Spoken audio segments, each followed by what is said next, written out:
And welcome to science classes with Simran.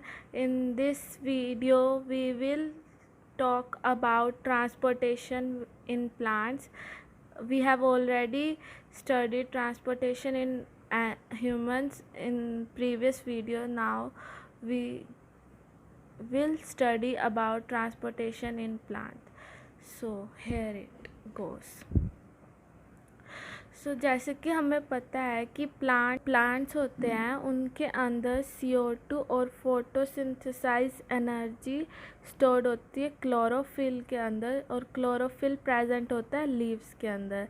ऐसे ही उनको कई और रॉ मटेरियल्स चाहिए होते हैं प्लांट्स को ग्रो करने के लिए। वो उनको अलग से मतलब कि वो अलग से लेते हैं प्लांट्स, जैसे कि सॉइल से।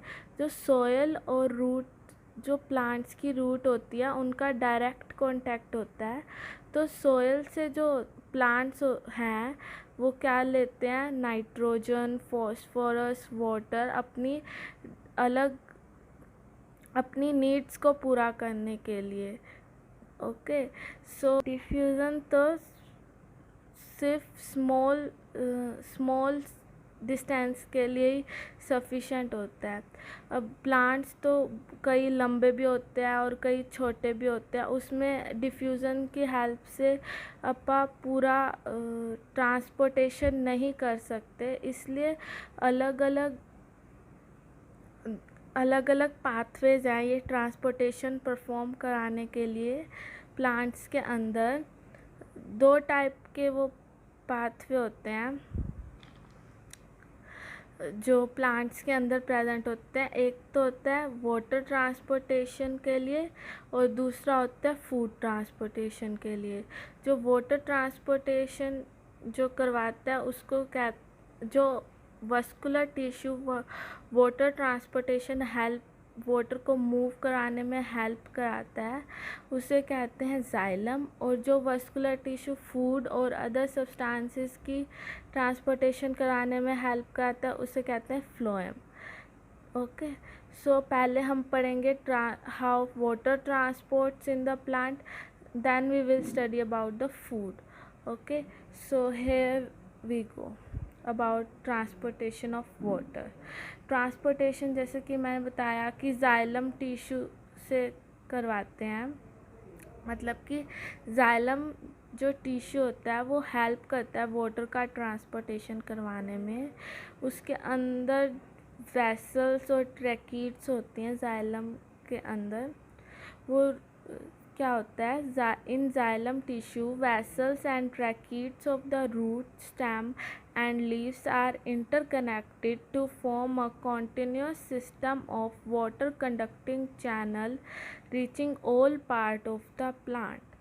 क्या होता है कि जो रूट्स, लीव्स और स्टेम के अंदर वेसल्स और ट्रैकीड्स होती हैं वो इंटरकनेक्टेड होती हैं एक दूसरे के साथ, जो एक कॉन्टिन्यूस चैनल बना देती हैं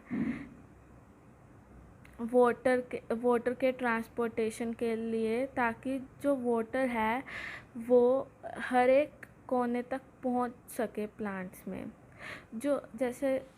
जैसे हमें पता है कि जो रूट्स हैं वो सॉइल के डायरेक्ट कांटेक्ट में होती हैं, तो कैसे लेती है रूट्स वाटर अपने अंदर।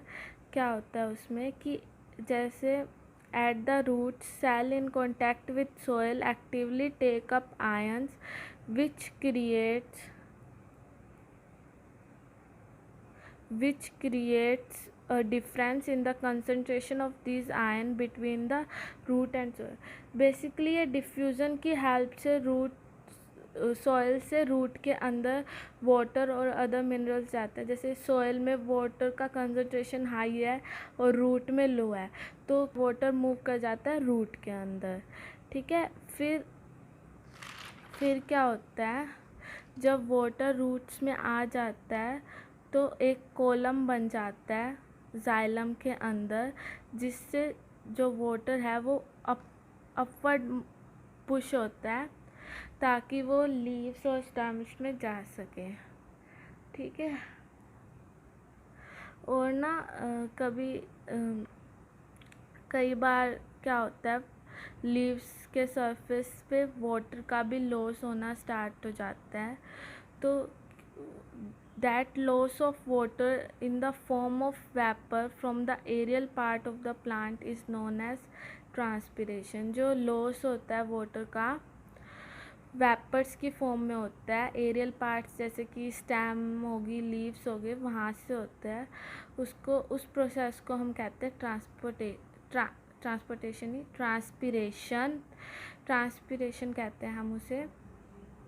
ट्रांसपिरेशन किस चीज़ में हेल्प करती है? एब्जॉर्प्शन, मीन्स वाटर को ज़्यादा से ज़्यादा एब्जॉर्ब, जैसे ही वो ज़्यादा से ज़्यादा एब्जॉर्ब करेगी ऐसे ही वाटर जल्दी से जल्दी मूव करेगा अपवर्ड मोशन में मूव करेगा।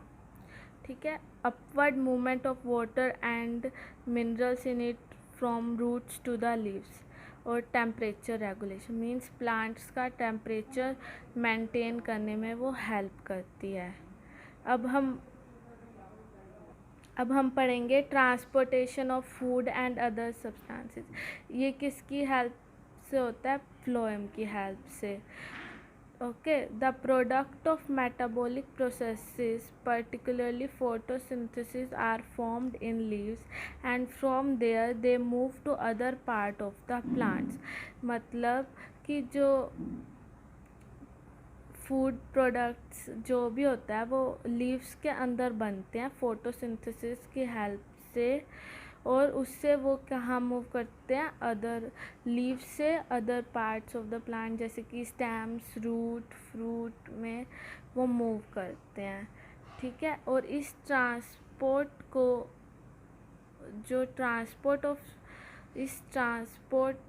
को हम कहते हैं translocation. Means what is translocation?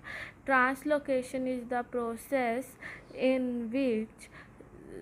in which the transportation of soluble product of photosynthesis take place। और ये किसकी हेल्प से होता है? बस फ्लोएम की हेल्प से। ठीक है। The translocation of food and other substances takes place in the sieve tube with the help of adjacent companion cell both in upward and downward direction. जो फ्लोएम के अंदर सीव ट्यूब, फ्लोएम के अंदर भी sieve tube और companion cell present होते हैं, उसकी हेल्प से ये ट्रांसपोर्टेशन होता है अपवर्ड और डाउनवर्ड डायरेक्शन में। ठीक है। और जो ट्रांसलोकेशन जो फ्लोएम करवाता है उसके लिए भी उसको एनर्जी चाहिए होती है। अगर आपसे पूछ लिया जाए how food transports in the plants, तो you can write this that कि फ्लोएम को फूड ट्रांसपोर्ट करने के लिए एनर्जी चाहिए होती है। एनर्जी कैसे मिलती है उसको? एटीपी से एनर्जी मिलती है। फिर क्या होता है, जब उसको एनर्जी मिलती है तो वहाँ पे एक ऑस्मोटिक प्रेशर क्रिएट हो जाता है टिश्यू के अंदर। जब वो ऑस्मोटिक प्रेशर टिश्यू के अंदर क्रिएट हो जाता है तो वाटर मूव करने लग जाता है अंदर की तरफ। जब वो प्रेशर जहाँ प्रेशर कम होता है वहाँ से high to low food move करता है। मीन्स कि जैसे डिफ्यूज़न वर्क करता है, high concentration to low concentration, जहाँ पे ज़्यादा है और जहाँ पे कम है, ज़्यादा से कम की तरफ मूव करेगा। ऐसे ही जो है मटेरियल मूव करता है प्लांट्स के अंदर। ठीक है। तो इस वीडियो में हमने पढ़ा transportation in plants. Now one topic from this chapter is left, that is excretion, which we will discuss in another video. If you have any query, please let me know in the comment section, and don't forget to like, share and subscribe to my channel. Thank you.